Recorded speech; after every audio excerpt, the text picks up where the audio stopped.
இப்பொழுதும் கர்த்தருடைய வார்த்தைக்கு நேராக நம்முடைய கவனத்தை திருப்போம். லூக்கா சுவிசேஷம் 6வது அதிகாரம் 40வது வசனத்தை வாசிக்கலாம். லூக்கா சுவிசேஷம் 6வது அதிகாரம் 40வது வசனம்.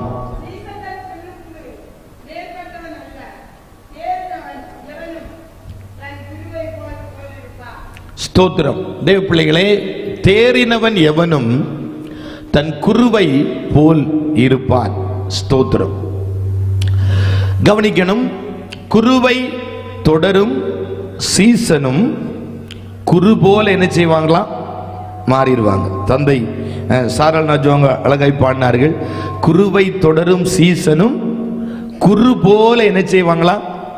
மாறிடுவாங்க. அப்படியானால் நம்முடைய குரு யாருன்னா நம்முடைய ஆண்டவராகிய இயேசு கிறிஸ்து.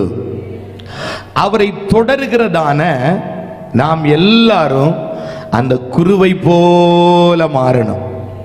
இன்னைக்கு என்னுடைய செய்தி என்னவென்று சொன்னால், நாம் எல்லாரும் இயேசுவை போல் மாறணும். கையை பிடிச்சு சொல்லுங்க பார்க்கலாம். நம்ம எல்லாரும் எப்படி மாறணும்னா இயேசுவை போல் மாறணும்.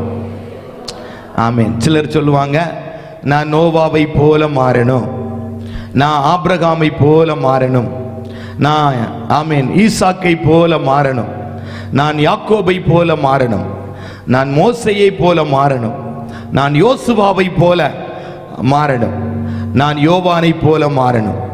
ஆமென். ஸ்தோத்திரம். நான் மார்க்குவை போல மாறணும், நான் பவுலை போல மாறணும், நான் தீமோத்தேயுவை போல மாறணும், நான் லூக்காவை போல மாறணும். சில சகோதரி சொல்வாங்க, நான் எஸ்தரை போல மாறணும். ஆமென். ஸ்தோத்திரம். நான் தெபோராளை போல மாறணும், நான் அன்னாளை போல மாறணும் அப்படின்னு சொல்லுவாங்க. நான் சொல்றேன், அவர்களை போல அல்ல, நாம் எல்லாரும் இயேசுவை போல மாறணும். கையை பிடிச்சு ஒருக்க கூட சொல்லுங்க, நம்ம எல்லாரும் இயேசுவை போல மாறிடணும். ஆமே. அதை தான் இன்றைக்கு உங்களோட கூட பேசும்படியாக விரும்புகிறேன். அப்ப நம்ம எல்லாரும் எப்படி மாறணும்? பழைய ஏற்பாட்டு பரிசுத்தவான்கள், புதிய ஏற்பாட்டு பரிசுத்தவான்கள் எல்லாம் ஆமீன் கர்த்தர் நமக்கு வைத்திருக்கிறார். ஒரு முன்மாதிரியாய் கர்த்தர் நமக்கு வைத்திருக்கிறார். அவர்கள் இப்படி எல்லாம் ஜீவித்தார்கள், இப்படி எல்லாம் வாழ்ந்தார்கள், ஒரு எக்ஸாம்பிளுக்கு காண்பித்து கொடுக்கும்படியாய் வைத்திருக்கிறார். ஆனால் இயேசுவை போல யாரும் இல்லை. ஆமே. அப்ப கவனிப்போம், நாம் இயேசுவை தொடருகிற பிள்ளைகள். ஆமீன். ஸ்தோத்திரம். இயேசுவை கவனிக்கிற பிள்ளைகள். நீங்கள் அதை எபிரேயரின் புஸ்தகம் 3வது அதிகாரம் 1வது வசனத்துல படிக்கும் பொழுதும், எபிரேயர் 3:1 படிங்க. இப்படி இருக்க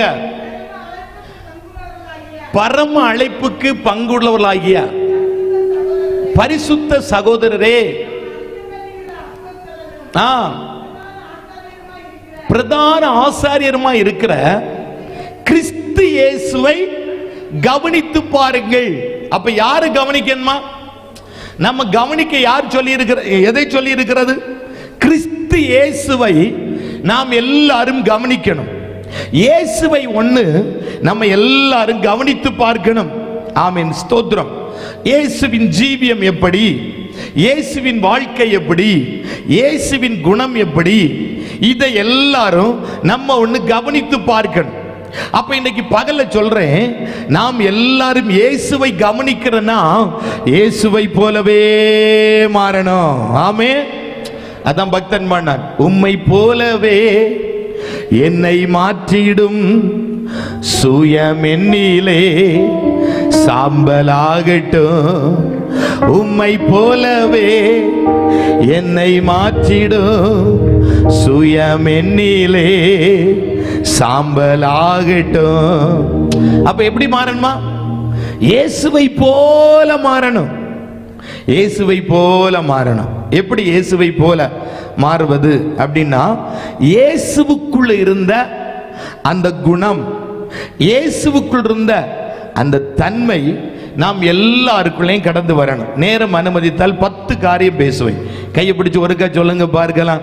ஆமீன். குருவை தொடரும் சீசனும் குரு போல மாறணும். இயேசுவை கவனிக்கிறனா இயேசுவை போல மாறணும். அல்லேலூயா. சரி, அப்ப இயேசுக்குள்ள இருக்கிறதான தன்மைகளை குறித்து நம்ம கவனித்து இயேசு எப்படி இருந்தாரோ அப்படியே நாம மாறிடணும். முதலாவதாக வாசிக்கலாம். யோவான் 11வது அதிகாரம் 5வது வசனத்தை படிங்க பார்க்கலாம். யோவான் 11:5. மார்த்தாளிடத்திலும் சகோதரிடத்திலும் அன்பாயிருந்தார். அப்ப கவனிக்கணும், இயேசுவுக்குள்ள ஒரு நல்ல தன்மை இருக்கு பாருங்க. என்ன தன்மை? எல்லா இடத்திலையும் இயேசு எப்படி இருந்தார்? அன்பாயிருந்தார்.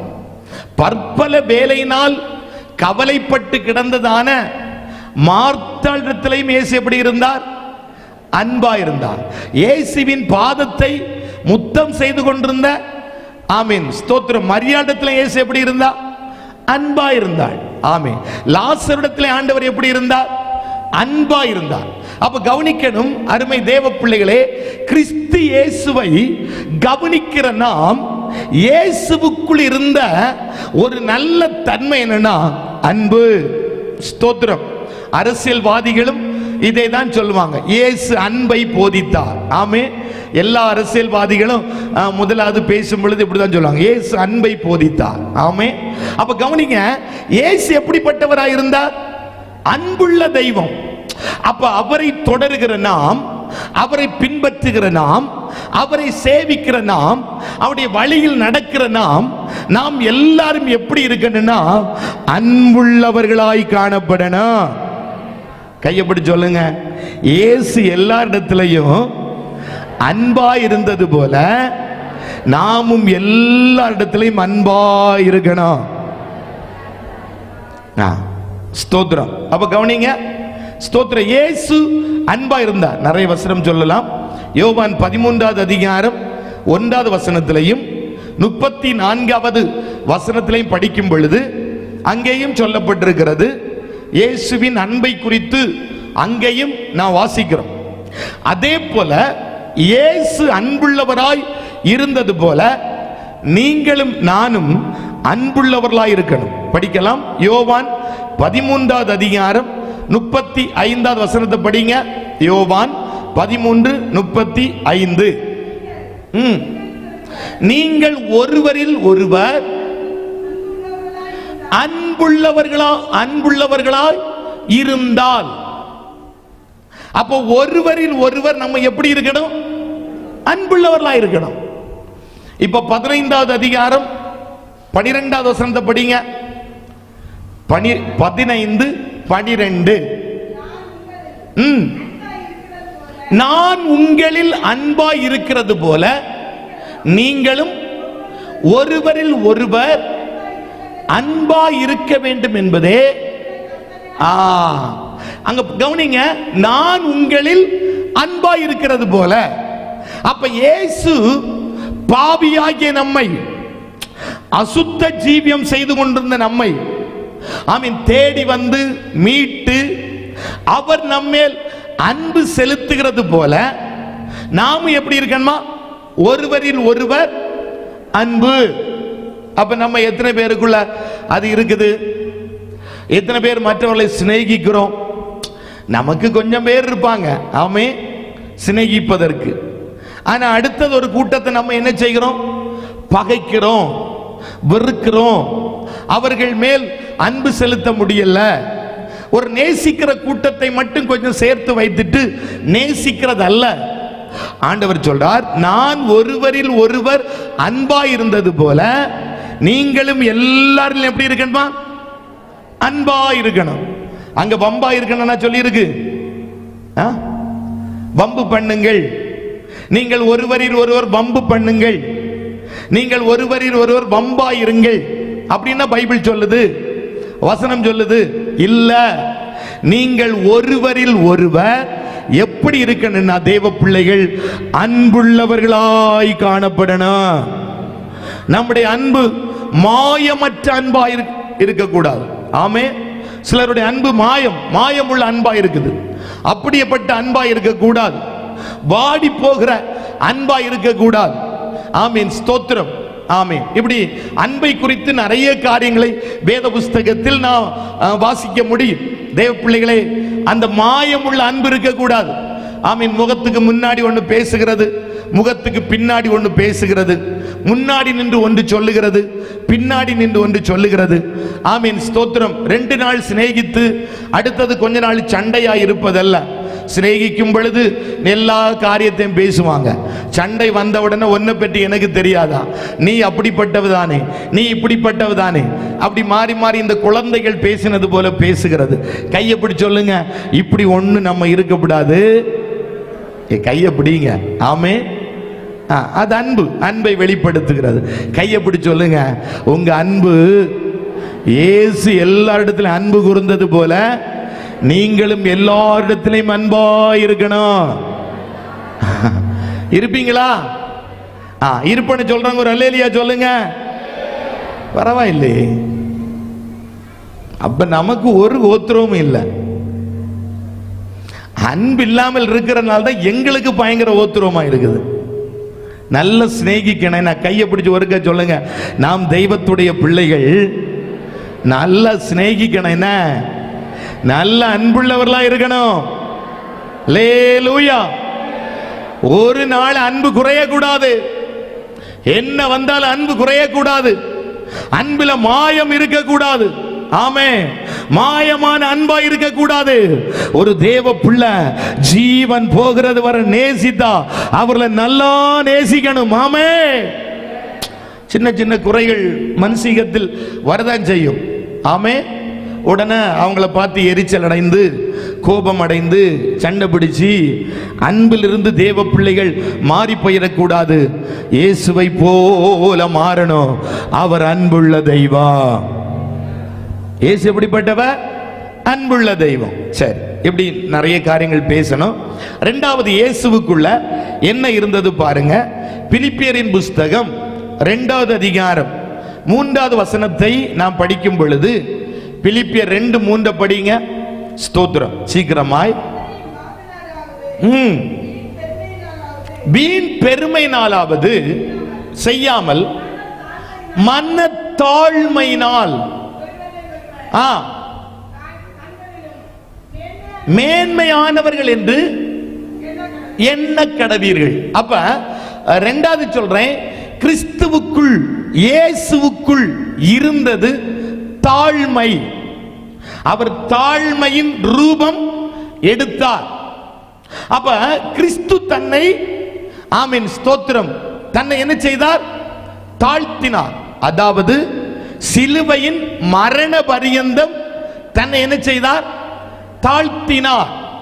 அப்ப கவனிக்கணும், ஒரு தேவ பிள்ளைக்குள்ள, கர்த்தரை சேவிக்கிற, அவரை தேடுகிற அருமை தேவ பிள்ளைகளே, நாம் எல்லாருக்குள்ளேயும் அந்த பெருமை ஒரு நாளும் வரக்கூடாது. நான் என்கிற தன்மை ஒரு நாளும் நமக்குள்ள வந்துடக்கூடாது. இயேசு தன்னை தாழ்த்தினது போல ஒரு தேவ பிள்ளை தன்னை முற்றிலும் தாழ்த்துகிறவர்களாய் காணப்படணும்.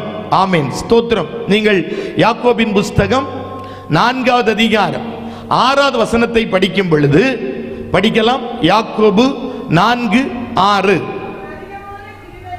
அதிகமாய் கிருபையை அளிக்கிறாரே, ஆதலால் பெருமை உள்ளவனுக்கு எதிர்த்து நிற்கிறார், தாழ்மை உள்ளவனுக்கோ கிருபை அளிக்கிறார் என்று சொல்லி இருக்கிறது. அப்ப கவனிக்கணும். அப்ப நம்ம தாழ்த்த தாழ்த்த என்ன உண்டாகும்? கிருபைகள் உண்டாகி கொண்டே இருக்கும். ஒரு நாளும் நாம் நம்மை, ஆமீன், பெருமை எண்ணத்திற்குள்ளேயோ அந்த பெருமையின் தன்மைக்குள்ளேயோ நான் வந்துவிடக் கூடாது. கர்த்தர் நல்ல அழகை தந்திருப்பார், நல்ல படிப்பை தந்திருப்பார், நல்ல வசதி வாய்ப்புகளை ஆண்டவர் தந்திருப்பார், சில கிருபை வரங்களை ஆண்டவர் தந்திருப்பார், பாடக்கூடிய கிருபைகளை ஆண்டவர் தந்திருப்பார். ஆமீன். எங்களுக்கு பிரசங்கம் பண்ணக்கூடிய கிருபைகளை ஆண்டவர், ஆமீன், தந்திருப்பார். ஆமீன். கீபோர்டு வாசிக்கிற திறமையை கர்த்தர் உங்களுக்கு தந்திருப்பார். கர்த்தருக்காய் ஏதாவது ஒன்று செய்யக்கூடியதான அந்த கிருபையை ஆண்டவர் நமக்கு தந்தார். அது எப்படி தந்தார்னா, அவர் இலவசமாய் கர்த்தர் தந்தார். பிறரை விட நல்ல ஜெபிக்கிற ஒரு ஜெப ஆவிய உங்கள் மேல் கர்த்தர் தந்திருக்கலாம். ஆமென். சிலர் கண்ணீர் விட்டு நன்றாய் ஜெபிக்கிற அந்த ஜெப கிருபை உங்கள் மேல் தந்திருக்கப்படலாம். ஆமென். மற்றவர்கள் கூட அப்படி ஜெபிக்க முடியாது. அவ்வளவு கண்ணீரின் ஆவிய கர்த்தர் உங்களுக்கு தந்திருப்பார். ஜெப ஆவிய கர்த்தர் தந்திருப்பார். ஆமென். ஸ்தோத்திரம். அதான் என்னன்னு சொல்றேன், பிரசங்கம் பண்ணக்கூடிய கிருபையை ஆண்டவர் தந்திருப்பார். இதெல்லாம் பெற்றுட்டு நமக்குள்ள ஒரு நாளும் பெருமையின் தன்மை வரவே கூடாது. கர்த்தர் என்னை எவ்வளவுதான் மேன்மைப்படுத்தினாலும், கர்த்தர் என்னை எவ்வளவுதான் உயர்த்தினாலும், கர்த்தர் என்னை எவ்வளவுதான் ஆசீர்வதித்து வைத்திருந்தாலும் எனக்குள்ளே காணப்பட வேண்டியது ஒன்றே ஒன்று, தாழ்மை. அந்த தாழ்மை உள்ள மனிதனை கர்த்தர் நோக்கி பார்த்து கொண்டே இருப்பார். கர்த்தர் இன்னும் கனம் பண்ணி கொண்டே இருப்பார். கர்த்தர் இன்னும் உயர்த்தி கொண்டே இருப்பார். பெருமை வந்தனா நமக்குள்ள விழுகை சம்பவித்துக் கொண்டே இருக்கும். அது நமக்கு தெரியாது. எங்க விழுகிறோம், எந்த இடத்தில் விழுகிறோம், எப்படி விழுந்து போனோம் என்று சொல்லி நமக்கு தெரியாது. அருமையான தேவ பிள்ளைகளே, இயேசுவுக்குள்ள ஒன்று இருந்தது. அவர் தன்னை சிலுவையின் ஆமென் மரண பரியந்தம் தன்னை தாழ்த்தி அடிமையின் ரூபம் எடுத்தார் என்று வேத புஸ்தகத்தில் நம்ம படிக்கிறோம். அப்படியானால் ஊழியம் செய்கிற எங்களுக்குள்ளையும் தாழ்மை இருக்கணும். விசுவாச தேவ பிள்ளைகளுக்குள்ளையும் ஒரு தாழ்மை காணப்படணும். குருவை தொடர்ந்து கொண்டே இருக்கிறோம். குருவுக்குள்ள இருந்தது தாழ்மை. அப்ப நம்ம எல்லாருக்குள்ளையும் காணப்பட வேண்டியது தாழ்மை காணப்பட வேண்டும். ஆமென் சொல்லுங்க பார்க்கலாம். இப்ப கையை பிடிச்சு சொல்லுங்க, கர்த்தர் நம்ம நல்லா உயர்த்துவாரு, நல்லா வைப்பாரு.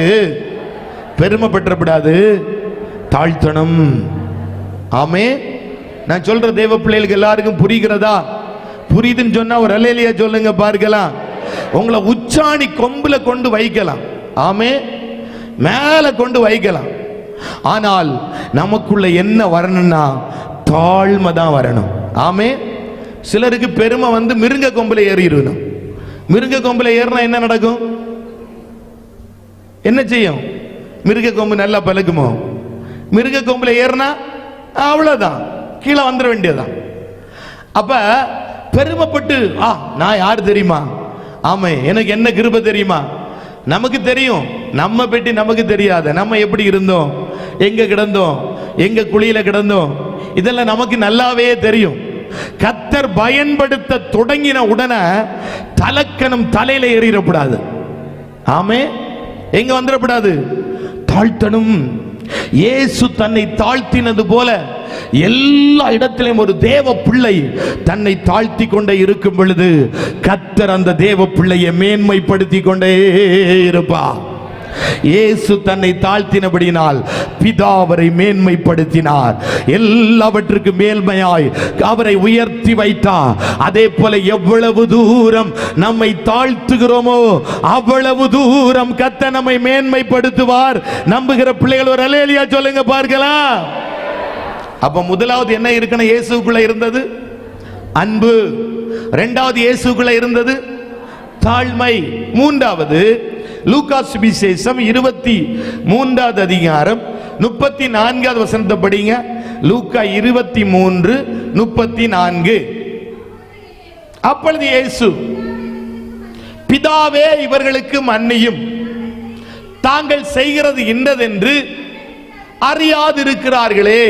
அப்ப மூன்றாவது இயேசுவுக்குள்ள இருந்த ஒரு தன்மை மன்னிக்கிற தன்மை. ஆமே. ஸ்தோத்திரம். கன்னத்தில் அடித்தவனை மன்னித்தான், காரி துப்பினவனை மன்னித்தான், விலாவில குத்தினவனையும் மன்னித்தான், தலையில முள்கிரீடம் வைத்து ஆமென் ஸ்தோத்திரம் அடித்தவனை மன்னித்தான். சொந்த ஜனங்கள் அவரை தூசித்து கேவலமாய் பேசினது அந்த ஜனத்தையும் இயேசு மன்னித்தார். அப்ப கவனிக்கணும் தேவ பிள்ளைகளே. ஆமா, எவ்வளவு பாடுகள் இயேசுக்கு வந்ததில்ல, எவ்வளவு கஷ்டங்கள், எவ்வளவு வேதனைகள். ஆமீன். சிலுவை தண்டனை என்பது ஒரு பயங்கரமான தண்டனை. இவ்வளவு பாடுகளையும் சரீரத்திலையும் மனதிலையும் ஏற்றுக்கொண்டதான இயேசு சொன்ன வார்த்தை, பிதாவே இவர்களை மன்னியும். அப்ப இயேசுவுக்குள்ள ஒரு தன்மை இருந்தது. என்ன தன்மைனா மன்னிக்கிற தன்மை. அப்ப இயேசுவுக்குள்ளே அந்த மன்னிக்கிற தன்மை இருந்தது போல நமக்குள்ளேயும் எல்லாருக்குள்ளேயும் அந்த மன்னிக்கிற தன்மை எல்லாருக்குள்ளேயும் காணப்படணும். மார்க்கு சுவிசேஷம் 11வது அதிகாரம் 25, 26 படிங்க. மார்க்கு சுவிசேஷம் 11வது அதிகாரம் 25, 26.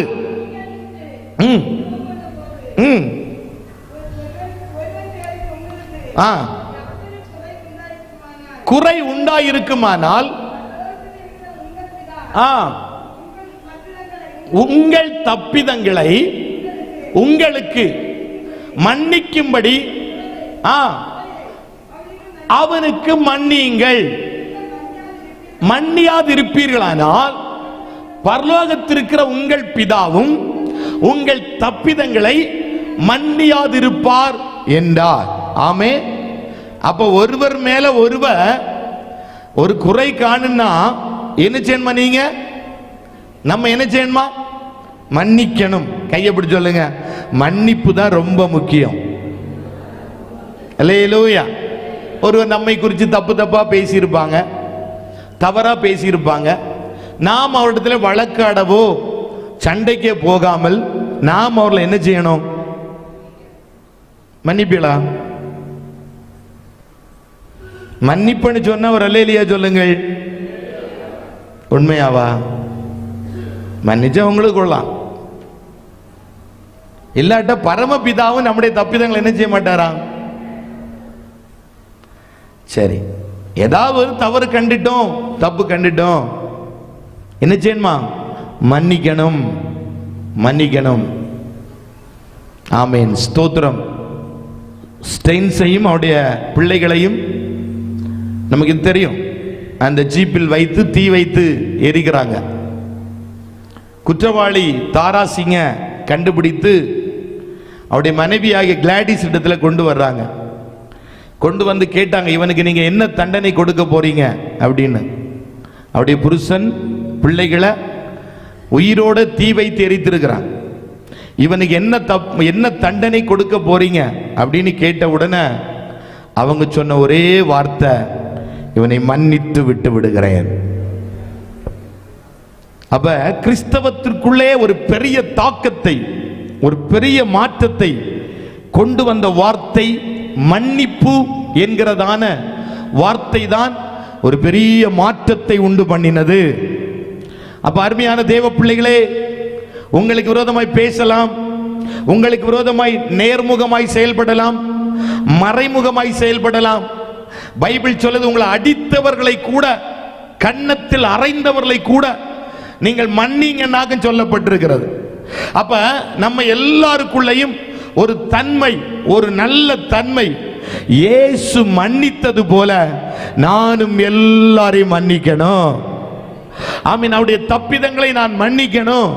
அவர்கள் அறியாமல் பேசினது, தெரியாமல் பேசினது, தெரியாமல் சொன்னது, இதை நான் மன்னிக்கணும். அதுதான் அந்த இயேசுவின் தன்மை. எல்லாரையும் இயேசு மன்னித்தா. அறைந்தவன, துப்பினவன, ஆமீன், தப்பு தப்பா பேசினவன எல்லாரையும் இயேசு மன்னித்தது போல அருமை தேவ பிள்ளைகளே, நாம் எல்லாருக்குள்ளேயும் அந்த மன்னிக்கிற தன்மை நாம் எல்லாருக்குள்ளேயும் காணப்படணும். அல்லேலூயா. அப்ப மூன்றாவது சொல்றேன், இயேசுவுக்குள்ள இருந்த ஒரு தன்மை, மன்னிக்கிற தன்மை, நமக்குள்ளேயும் அந்த மன்னிக்கிற தன்மை காணப்படணும். அடுத்து பாருங்க, இயேசுவுக்குள்ள என்ன இருந்துன்னா, யோவான் 2வது அதிகாரம் 16, 17 வசனத்தை நான் வாசிக்கும் பொழுது, யோவானின் சுவிசேஷம் 2வது அதிகாரம் 16, 17 வசனத்தை வாசிக்கலாம்.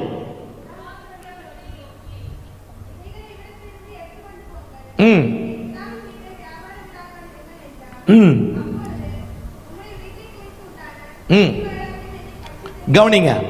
அடுத்த பாருங்க, 4வதாக இயேசுவுக்குள்ள ஒரு தன்மை இருந்தது. என்ன தன்மைனா, ஸ்தோத்திரம், ஆலயத்தை குறித்ததான ஒரு பக்தி, வைராக்கியம் இயேசுவுக்குள்ளே காணப்பட்டது. விக்கிறவனையும் கொள்கிறவனையும் சாட்டை எடுத்து துரத்துறாரு. ஒரு வைராக்கியம். என் பிதாவின் வீட்டை நீங்க எப்படி மாத்திட்டீங்க? ஆமா, வியாபார ஸ்தலமா மாத்திட்டீங்க. இதை பார்த்துட்டு இயேசுவால சும்மா இருக்க முடியல. ஒரு பக்தி வந்தது, ஆமீன். ஒரு வைராக்கியம் வந்தது, ஆமீன். ஸ்தோத்திரம், ஆமீன். அப்படியானால் ஒரு பக்தி வைராக்கியம் இயேசுவுக்குள்ள இருந்தது போல நாமும் அந்த பக்தி வைராக்கியம் உள்ளவர்களாய் நாமும் காணப்பட வேண்டும். ஆமீன் சொல்லுங்க பார்க்கலாம். அல்லேலூயா.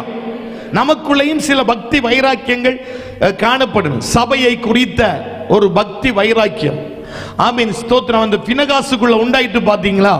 பாவம் செய்யும் பொழுது அவனுக்குள்ள ஒரு வைராக்கியம் உண்டாயிற்று, ஆமீன். இதே போல தேவ பிள்ளைகளே நமக்குள்ளேயும் ஒரு வைராக்கியம். சபை ஒரு பரிசுத்தமான இடம், சபை கர்த்தரை ஆராதிக்கிற இடம். இங்கே வாசம் பண்ணுகிறவர் இயேசு, இங்கே உலாவுகிற தேவன், ஆமென். இங்கே உலாவுகிறவர் ஜீவனுள்ள தேவன். இதை வியாபார ஸ்தலமாய் மாறிவிடக் கூடாது.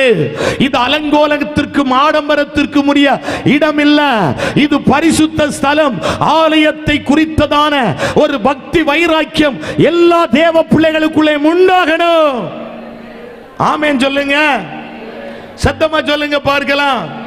இங்க இயேசு இருக்கிறாரு, இங்க இயேசு உலாவுகிறாரு, இங்க இயேசு அசைவாடுகிறாரு, இங்க இயேசு கிரியை நடப்பிக்கிறாரு, அற்புதங்களை செய்கிறாரு.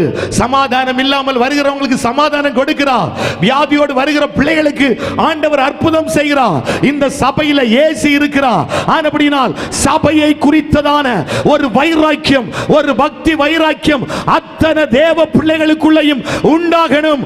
இயேசுவுக்கு அது உண்டானது போல, ஒரு பக்தி வைராக்கியம் உண்டானது போல நாம் எல்லாருக்குள்ளே அந்த பக்தி வைராக்கியம் உண்டாகணும். ஆமென் சொல்லுங்க பார்க்கலாம். தீத்துவின் புஸ்தகம் 2வது அதிகாரம் 14வது வசனத்தை படிங்க. தீத்துவின் புஸ்தகம் 2:14.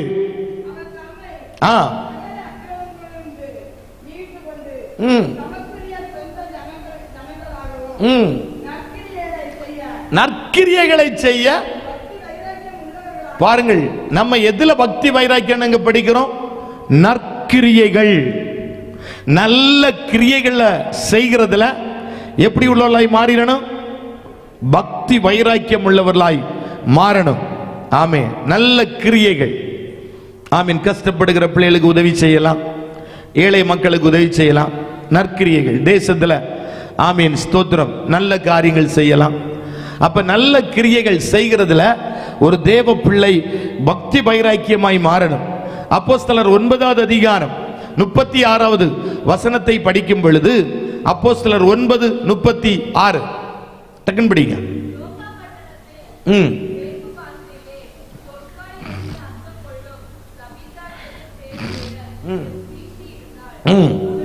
அவன் நற்கிரியைகளையும் தர்மங்களையும் மிகுதியா என்ன செய்தாளாம்? செய்து வந்தாள். அவளுக்குள்ள இருந்த தன்மை பாருங்க. நற்கிரியைகள், ஆமென், தர்மங்கள் அப்படி செய்யறதுல ஒரு வைராக்கியம் அப்படி இருக்குது. அப்ப இயேசுவுக்குள்ளே அந்த வைராக்கியம், ஆமென், பக்தி வைராக்கியம் உண்டானது போல 4வது சொல்றேன், தேவ பிள்ளைகளாகிய நமக்குள்ளேயும் அந்த பக்தி வைராக்கியம் காணப்பட வேண்டும். அல்லேலூயா, ஸ்தோத்திரம். அடுத்த பாருங்க, இயேசுவுக்குள்ள அடுத்தது என்ன இருந்ததுன்னா, லூக்கா சுவிசேஷம் 19வது அதிகாரம் 41வது வசனத்தை நாம் படிக்கும் பொழுது, லூக்கா 19:41 படிங்க. ஸ்தோத்திரம். கண்ணீர் விட்டு அழுது நாளிலாகிலும் சமாதானத்திற்கு ஏற்றவைகளை நீ அறிந்திருந்தாயானால் நலமாயிருக்கும். அடுத்த சொல்ற தேவ பிள்ளைகளே, இயேசுவுக்குள்ளே காணப்பட்ட அடுத்தது ஒரு தன்மை என்னன்னா, ஆத்தும பாரம் மிகுதியாய் அவருக்குள்ளே காணப்பட்டது.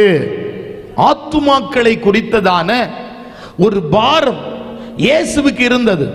ஆமீன். சிலுவையில தொங்கிக் கொண்டிருக்கும் பொழுது தாகம் தாகம் என்று இயேசு சொன்னார். இந்த தாகம் எதின் மேல் தாகம்?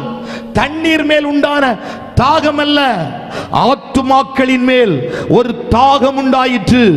அப்படியானால் இந்த சத்தத்தை கேட்கிற அருமை தேவ பிள்ளைகளே, அழிந்து போகிற ஆத்துமாக்களின் மேல் தேவ பிள்ளைகளுக்கு ஒரு தாகம் உண்டாகணும்.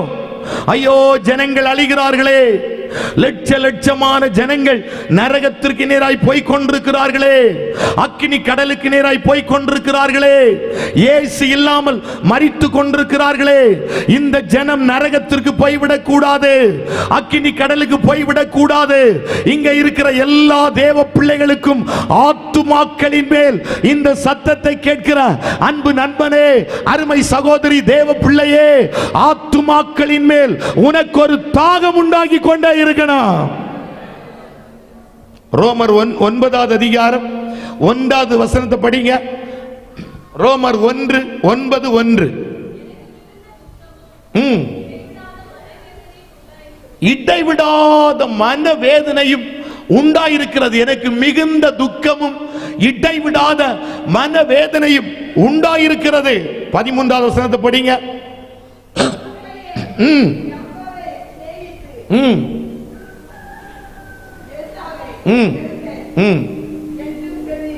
என்றும் எழுதி இருக்கிறது. அப்ப கவனிக்கணும், அந்த பாரம் நீங்க ஆமீன் ஸ்தோத்திரம் தொடர்ந்து 1வது வசனத்திலிருந்து படிக்கும் பொழுது அங்கே தன்னுடைய துக்கத்தையும் பாரத்தையும் குறித்து ஆமீன் அங்கே எழுதப்பட்டிருக்கிறது. ஆத்துமாக்கள் மேல், ஆத்துமாக்கள் அழிகிறார்கள், நரகத்திற்கு போகிறார்கள், அக்னி கடலுக்கு போகிறார்கள். இயேசு இல்லாமல் ஆமீன் ஜனங்கள் மரித்துக் கொண்டிருக்கிறார்கள். இது ஒரு பாரம் தேவ பிள்ளைகளுக்குள்ள எல்லாருக்குள்ளே உண்டாகணும். கையை பிடிச்சு சொல்லுங்க, இயேசுவின் மேல் ஒரு ஆத்தும பாரம் இருந்தது. நம்ம எல்லாருக்கும் ஆத்துமாக்களை குறித்த ஒரு பாரம் உண்டாகணும்.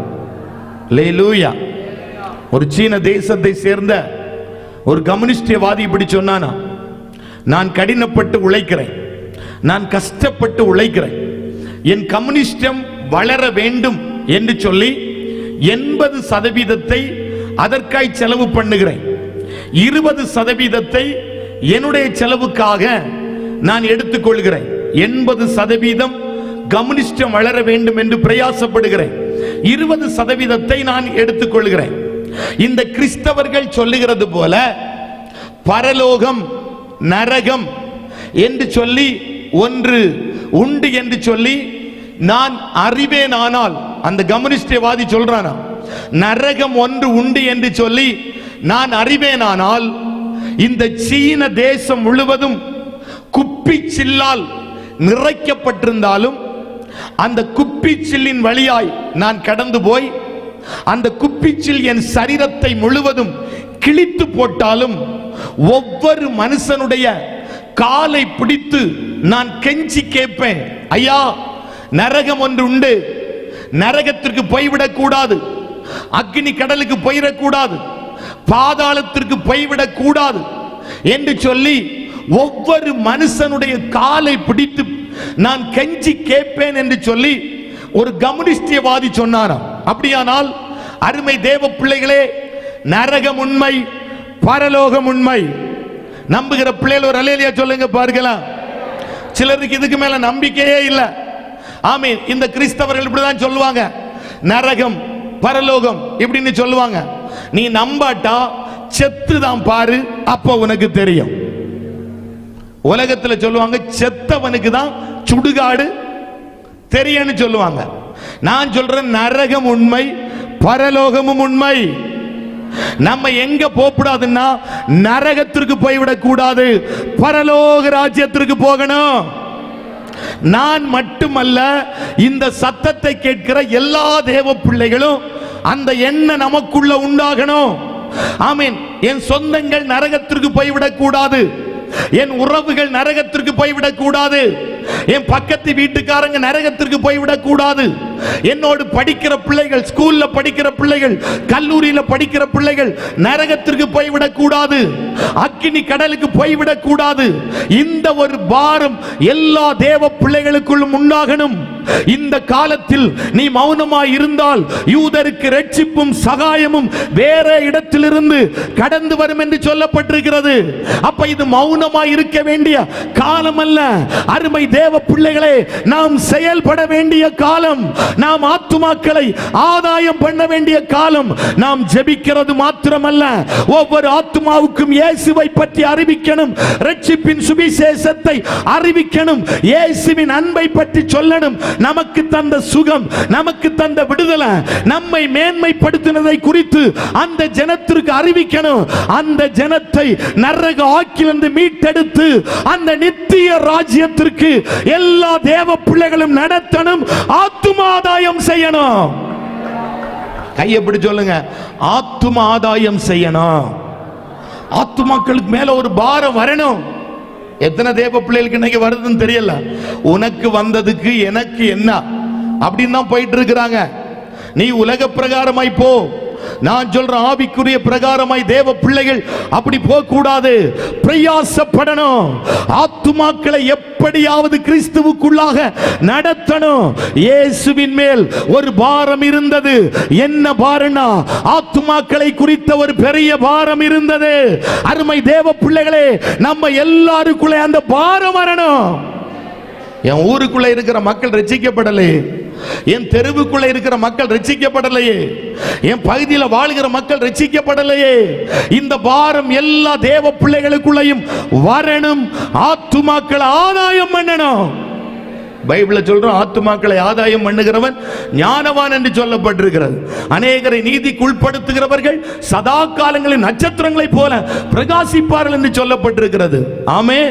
இன்னைக்கு சபைகள் எல்லாம் உணர்வு கெட்டு கிடக்குது. உணர்வு இல்லாமல் போயிட்டாங்க. கேட்டதுக்கு மேல கேட்டது. ஆமென், ஸ்தோத்திரம். அந்த பாஸ்டருக்குள்ளலாம், இந்த பாஸ்டருக்குள்ளலாம், இந்த பிரசங்கங்குள்ளலாம் நம்ம கேட்டு கேட்டு கேட்டு இந்த ஆடை பார்த்தீங்கன்னா சாப்பிட்டு சாப்பிட்டு சிலதுக்கு கொழுப்பு ஏறி குட்டி போடுகிற தன்மையே அது இழந்திருக்கும். ஆமே. அது எப்படி கிடக்குன்னா மலட்டு ஆடா கிடக்கும். எப்படி கிடக்கும்? மாலட்டு ஆடா கிடக்கும்.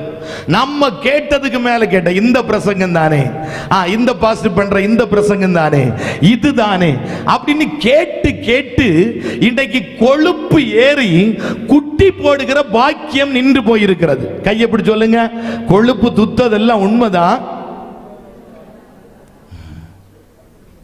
இந்த டாக்டர்கிட்ட போனா சொல்லுவாரு, தெற்கையும் வடக்கையும் நடந்தால் கொழுப்பு கரையும். ஆமே. அப்ப நிறைய நிறைய பிரசங்கம் இல்ல. செல்போனை ஓபன் பண்ணா உடனே ஆயிரக்கணக்கான பிரசங்கம்.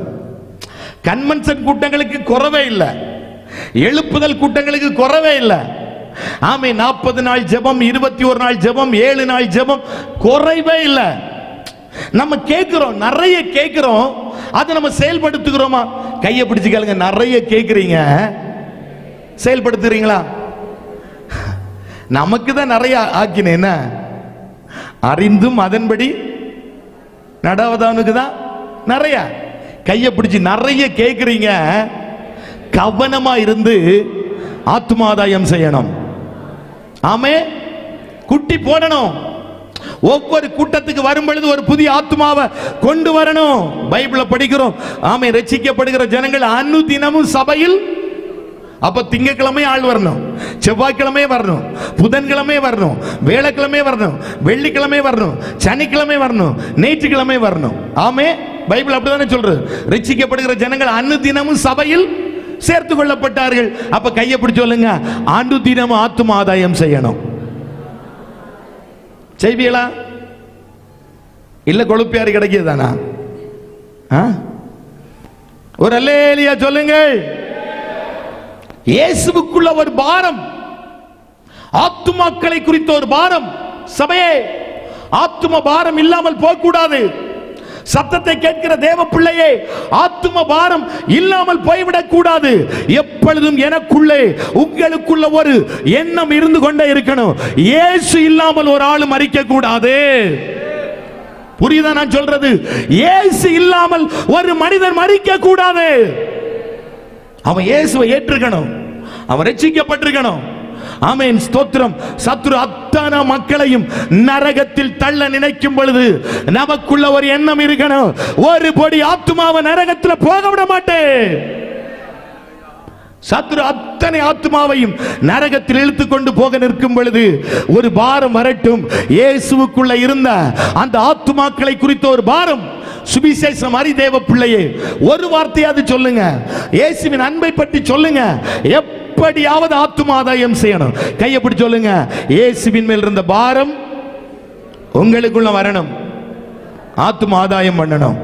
அல்லேலூயா. சரி, அப்ப எப்படி மாறணும்? நம்ம என்னுடைய பிரசங்கம் என்னது? இயேசுவை போல என்ன செய்யணும்? மாறணும். ஆசை இருக்கா? எத்தனை பேர் விரும்புறீங்க? இயேசுக்குள் இருந்த அன்பு, இயேசுக்குள் இருந்த தாழ்மை, இயேசுக்குள் இருந்த பக்தி வைராக்கியம் நிறைய பேசலாம். இயேசுக்குள் இருந்த பொறுமை, இயேசுக்குள் இருந்த சகிப்புத்தன்மை. ஆமென், ஸ்தோத்திரம். இயேசு எப்பொழுதும் சுற்றி திரிந்து ஊழியம் செய்து கொண்டிருந்தார். ஊழியத்தின் தன்மைகள் இதெல்லாம் நமக்குள்ள வரும் பொழுது நம்ம இயேசுவை போல மாறுவோம்.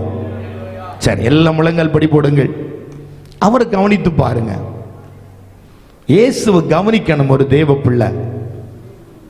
அவரை கவனித்து அவரை போல மாறணும். எல்லாரும் இருக்கிற இடங்கள்ல கண்ணை மூடுங்க, பார்க்கலாம். ஆண்டவரே, உம்மை போல என்ன மாற்றுங்க ஆண்டவரே. ஒரே ஒரு நிமிடம். எத்தனை பேர் இயேசுவை போல மாற விரும்புறீங்க? இயேசு பூரண அழகுள்ளவ, பூரண அழகுள்ளவ. ஹல்லேலூயா. 10,000 சிறந்தவ. உன்னத பாட்டிலையும் வெளிப்படுத்தலையும் அவருடைய அழகை குறித்து வர்ணிக்கப்பட்டிருக்கிறது. சம்பூர்ண அழகுள்ளவ. அந்த அழகுள்ள தெய்வம், அன்பான தெய்வம், நல்ல தெய்வம். ஆண்டவரே, அப்படியே உங்க கையை உயர்த்துங்க அப்பா. எங்க எல்லாரையும் உம்மை போல மாற்றுங்க. அந்த சகிப்பு தன்மைகள், விட்டு கொடுக்கிற தன்மைகள், பகை உணர்வில்லாத தன்மைகள், ஆலயத்தை குறித்த வைராக்கியம் தான் எங்களுக்கு உண்டாகணுமே தவிர வேற எதையும் குறித்த வைராக்கியம் எங்களுக்குள்ள உண்டாக கூடாது. ஆத்துமாக்களை ஆதாயம் பண்ணணும், அந்த ஆசை தான் எங்களுக்குள்ள உண்டாகணும். ரீமாகா சேகோரமோனோதியா. ஹல்லேலூயா. கையை உயர்த்தி உம்மோடு இருப்பதுதான் உள்ளத்தின் உம் சித்தம் செய்வதுதான் இதயத்தின் ஏக்கமையா. சொல்லுங்க பார்க்கலாம். உம்மோடு இருப்பதுதான் உள்ளத்தின் வாஞ்சையா, உம் சித்தம் செய்வதுதான் இதயத்தின் ஏக்கமையா. இயேசையா, உம்மை தானே என் முன்னே நிறுத்தி உள்ளே. இயேசையா, உம்மை தானே என் முன்னே நிறுத்தி உள்ளே.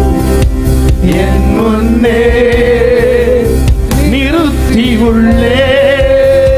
இயேசையா, உம்மை தானே என் முன்னே நிறுத்தி உள்ளே. கையை உயர்த்தி அவரை போலவே நம்மை மாற்றுகிற தயவுக்காய் எல்லாம் கை உயர்த்தி எல்லாரும் கர்த்தரை ஸ்தோத்திரம் பண்ணுங்க பார்க்கலாம். அந்த அன்பு, அந்த சகிப்புத்தன்மை, அந்த வைராக்கியம், மன்னிக்கிற தன்மை, ஆமீன், ஸ்தோத்திரம். ஆத்தும பாரம் அந்த இயேசுவுக்குள்ள இருந்தது போல அவரை கவனிக்கிற நாம், குருவை தொடர்கிற நாம், குரு போல மாற கர்த்தர் நமக்கு உதவி செய்யும்படியாய் ஸ்தோத்திரம் பண்ணுவோம். இந்த நாளில் இந்த ஜெபத்தில் வந்த எல்லா பிள்ளைகளுக்காய் ஸ்தோத்திரம் பண்ணுவோம். வர தடைப்பட்ட பிள்ளைகளை வருகிற நாட்களில் கர்த்தர் கூட்டி சேர்க்கும்படியாய் ஸ்தோத்திரம் பண்ணுவோம். கிருபை ஒவ்வொரு பிள்ளைகள் மேலே இருக்கும்படியாய் ஸ்தோத்திரம் பண்ணுவோம். அல்லேலூயா.